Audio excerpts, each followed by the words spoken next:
আদাবরে শহীদ জাকির হোসেনের মৃত্যুবার্ষিকী উপলক্ষে বিএনপি ও যুবদলের উদ্যোগে দোয়া মাহফিল অনুষ্ঠিত হয়েছে। স্মরণ করা হয়েছে এই ত্যাগী নেতার রাজনৈতিক অবদান ও সংগ্রামী জীবন। আদাবর থানা বিএনপি ও যুবদলের যৌথ উদ্যোগে ৩০ নম্বর ওয়ার্ড যুবদলের সাবেক আহ্বায়ক সদস্য শহীদ জাকির হোসেনের মৃত্যুবার্ষিকী উপলক্ষেই দোয়া মাহফিল অনুষ্ঠিত হয়।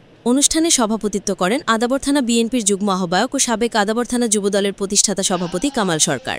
আয়োজনে ছিলেন আদাবর থানা বিএনপির আহ্বায়ক সদস্য আনোয়ার হোসেন টিটু। এ সময় আরও উপস্থিত ছিলেন মোহাম্মদ খোরশেদ আলম সেলিম, মোহাম্মদ কামাল সর্দার, মোহাম্মদ জনি, শফিউল্লাহ জুয়েল ও সাবেক আহ্বায়ক জাওয়াল মাতবর এবং সাবেক ছাত্রনেতা জুনায়েদ হাসান নয়ন।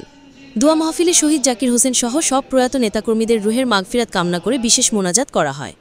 নেতৃবৃন্দরা জানান, শহীদ জাকির হোসেন ছিলেন একজন আদর্শবান, ত্যাগী ও নিবেদিত প্রাণ রাজনীতিক কর্মী। তার অবদান তৃণমূলে আজও উজ্জ্বল। শহীদ জাকির হোসেনের মতো রাজনীতিবিদদের ত্যাগ ও আদর্শ নতুন প্রজন্মের জন্য অনুপ্রেরণার উৎস হয়ে থাকবে, এমনটাই প্রত্যাশা করেছে নেতাকর্মীরা।